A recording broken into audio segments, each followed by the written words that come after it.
Good morning, everyone. This is Jeffy Kennedy, author of Epic Fantasy Romance. I'm here with my first cup of coffee. Delicious. Today is Monday, September 4th, Labor Day here in the U.S. Something we can always be grateful for, that people fought to have reasonable work hours.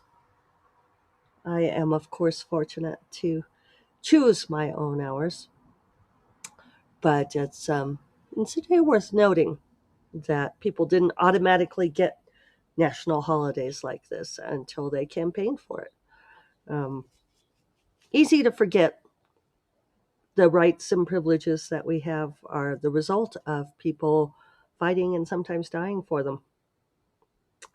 I saw a great speech by, I think it was Martin Sheen just recently on behalf of the Writers Guild. Well, actually for the Screen Actors Guild, but they are striking in support of the Writers Guild for writers to be paid fairly in Hollywood. And Martin Sheen told an old Irish story, which I've never heard before, but I would say one of the great truths of old Irish stories is that the Irish tend to make them up at will and as is convenient. Just a bit of blarney for you. And I get to do that because I am mostly Irish, a little bit Scot, a little bit Dutch, but a lot of Irish. So anyway, the story is that Paddy Murphy, who the your basic Joe Blow Irishman, goes to heaven and arrives at the gates, and Saint Peter says, welcome. Let's see your scars. And Paddy says, I don't have any scars. And Saint Peter says, was there nothing worth fighting for then? It's very Irish. Uh, you know, People who believe in never going down without a fight. So here I am back, getting back into all things groove. Last week was fun with my friend Kelly Robson visiting, but I wasn't as productive as I would be if she were not here. And then on Friday, no podcast because I caught cold. And so you can hear it, my voice still probably, but really diligent about getting back on track to finish Twisted Magic on time. I have a few things to talk about today, actually, a number of things stacked up. And let me decide. Oh, I know which one I'll tackle first. So I find this really interesting because, and maybe this is just a human tendency, is people want to know what the rules are on something. And once they decide what the rules are, then they like to accuse other people of breaking the rules. And I find this fascinating behavior in particular when it comes to alternate fantasy worlds, secondary fantasy worlds, and magic systems. And I believe I've told this story before, but a long time ago, I had a writing friend who had decided that she wanted to write a vampire novel, but she wanted to do like this clever inversion of the vampire tropes and write her own unique vampire novel, which, there's nothing wrong with doing that, but that seems to be how a lot of people who want to be very clever about what they're doing come at stories. They're like, oh, well, I'm going to do this thing that's never been done before, and I'm going to be so much more clever than everyone else. And so, like these silly vampire tropes, I'm going to do totally different things. Okay. Well, part of her problem is that she had never read a vampire novel. And so she kept asking me for vampire rules, basically so she could break them. And when I suggested to her a couple of vampire novels that she could read so that she could understand the freaking genre, right? She declined because she didn't want to read any vampire novels. She just wanted to write one. And it's amazing to me how people can come at that and not realize how inherently offensive that is. It's that they walk into a new place and decide that they want to do things totally different, that they want to be unique and insightful and um, do all sorts of clever things, and then, but they don't want to honor what's gone before them, not even with the simple courtesy of actually reading what went before. Killian is out here with me. If you're on video, you'll see him in the background. So she became very upset with me because she kept asking me questions like, can vampires see themselves in a mirror? And what happens if a vampire doesn't drink blood? Or can a vampire drink something besides blood? And I kept saying, it just depends. It depends on the book. It depends on the author. And she's like, well, just tell me the most common thing. Because she was trying to shortcut this, right? Which I found offensive on top of all the rest of it. And I was like, no. I said, it literally depends on the vampire and on the author that created that particular story because, spoiler alert, vampires don't actually exist. So it's not like there's a science around it. I saw a great thing recently about the difference between science and theories or other beliefs is that you can always come back and prove the same things with science again. That science will always come back to the same principles. And I'm probably not explaining that well. I wonder if I can find the quote. Well, I'm not going to be able to find it, but basically it's that science has reproducible results. If we lost all of our scientific knowledge now, we could start over and still come up with the same principles because they're unchanging, they're demonstrable, they're provable. Uh, I was on a panel with some folks talking about magic systems and religions in books, and there were an interesting array of people on this panel, but one of them was an actual minister or something like that. And I said that one of the cool things about creating religions and magic systems is that they don't change, or I'm sorry, they do change, is that you can create all your own rules and that you can make magic be true in the world in a way that it is not true in our world, where it's all comes down to belief in our world. And the minister type said, well, that miracles were demonstrably true, that the world was full. Killian's climbing the tree.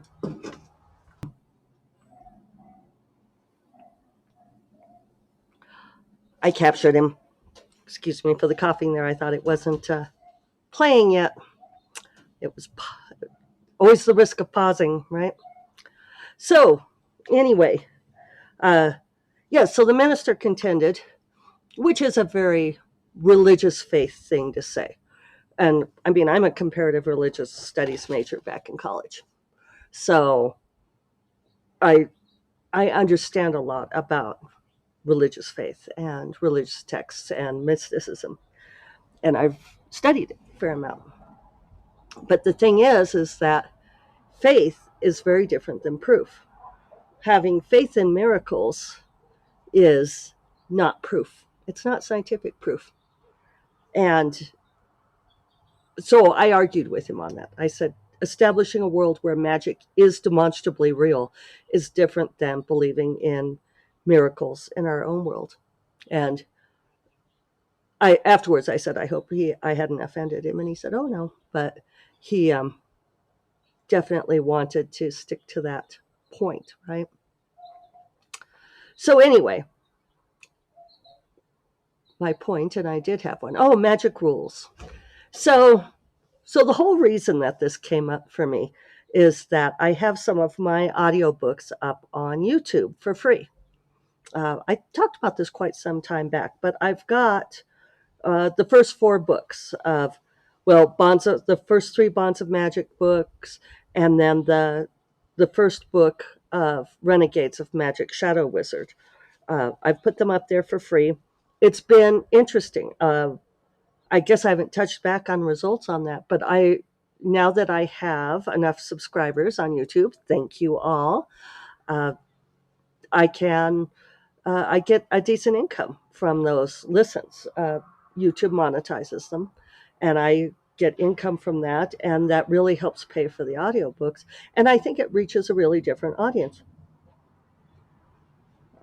So recently, there was some person, a guy had the user had a traditionally male name, uh, although not much data on their user account. I did go look at it, but he listened to all three um, Bonds of Magic books, and I know this because he commented on them regularly, and he would comment at various points with the time signature, and seemed to think that he was giving me.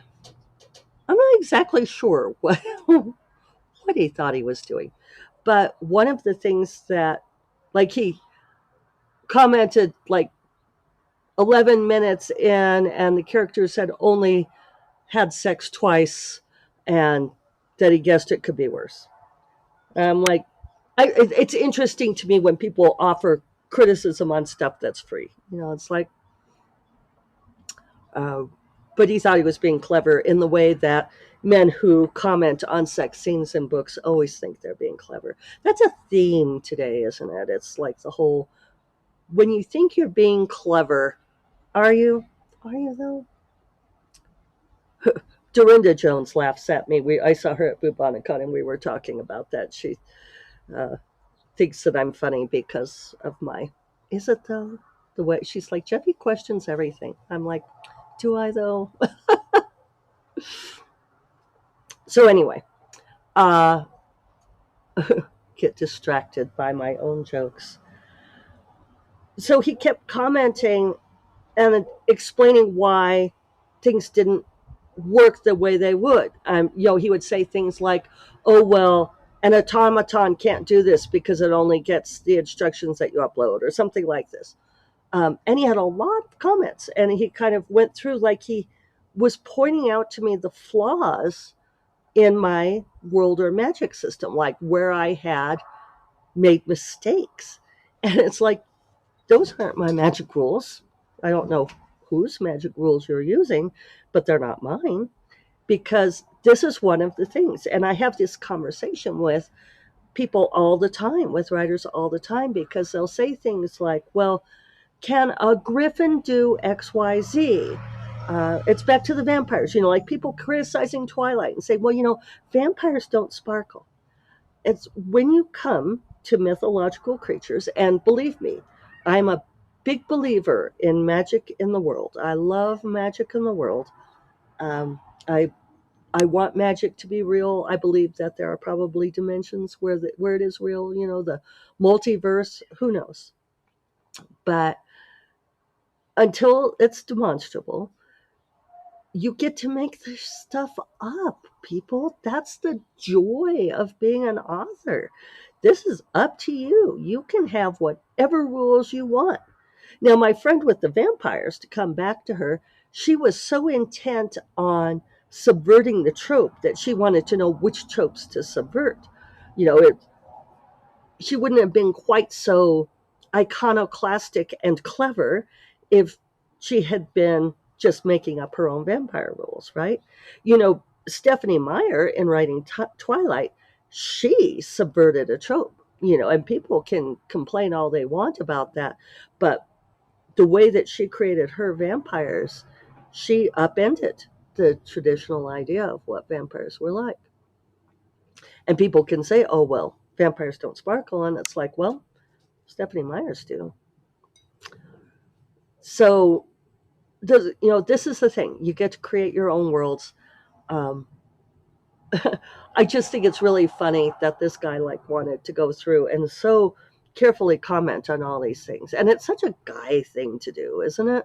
It's like, well, actually they should be this. And it's like, and I think I replied to one and I said, great thing to use in your own magic system, which I think went totally past him. But yeah, alas. Um, and along the lines of those rules, uh, and I had some related thoughts to this. Let me just double check this.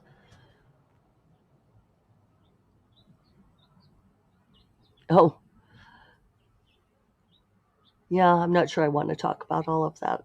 Um, well, so yeah, we'll just go back to, along the lines of rules. It's the same kind of thing with writing advice. One of the gals in my Patreon and Discord said something. She was worrying about her second book releasing, second novella, and she said something about how someone had told her that the second book always does worse than the first. And so she was braced for that. And we were all like, that's bullshit. Um, and she was like, oh, that's a relief because I think she just accepted the rule. So here are some rules of thumb, people. I'm still a fan of the internet. I still believe that the internet has done more good than ill.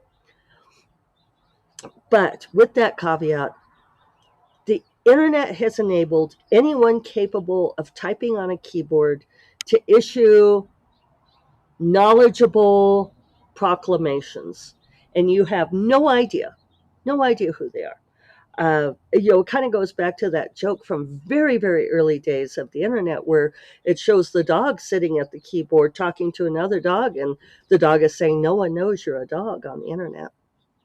And this is true. You don't know who these people are giving you advice. Unless you know who they are, you do not know. Sorry, I know that's like uh, it's a something, um, but it's also true. Um, like me, if you listen to my podcast and you talk to me online, you've met me in person, you have a way of knowing that I'm actually not a dog on the internet, at least not literally. So you have a verifiable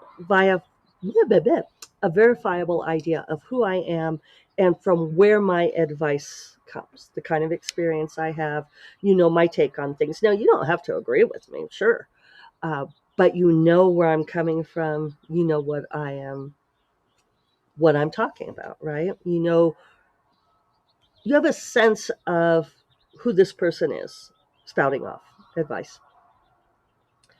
When somebody else says, oh, the second book always does worse, and it's like, oh yeah, well, that they've written three books, or you know their online persona, people don't necessarily know, and a lot of times people just parrot advice or aphorisms that they have heard from other people, and they're not careful about what they repeat.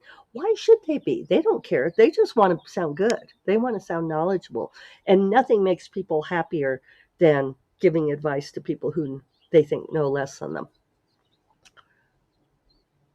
And I really want to say present company accepted. I don't feel like I do all of this because it makes me really happy to talk down to all of you. I do this in part because there is so much bad information out there and it drives me crazy. So, two rules of thumb there.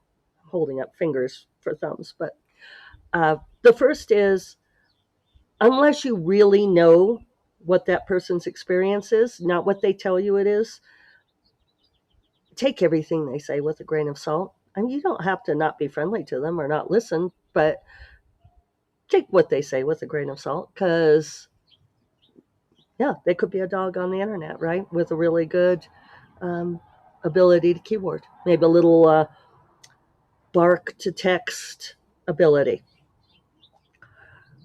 Um, Second rule of thumb is anytime, and here I'm going to put this in absolutes. Anytime someone gives you an absolute, saying, oh, the second book always tanks, or everybody knows that. Anytime someone says everybody knows, or some variation of everybody knows, that's a big red flag for assumed information with absolutely no foundation. Uh, but also, if they put it in absolute terms, if they say things like always or never, or this is, the rule is take it with a grain of salt, because they are they're kind of doing the opposite of science. They are not giving you empirical evidence, they're giving you anecdotal data, which means they are telling you a story that they have heard repeated. And the thing is people just tend to repeat these various truths that make them happy to hear for whatever reason, because maybe their second book tanked. But anyway, that's my advice for the day. And I'm at 20 minutes, so I'll save the rest for Friday.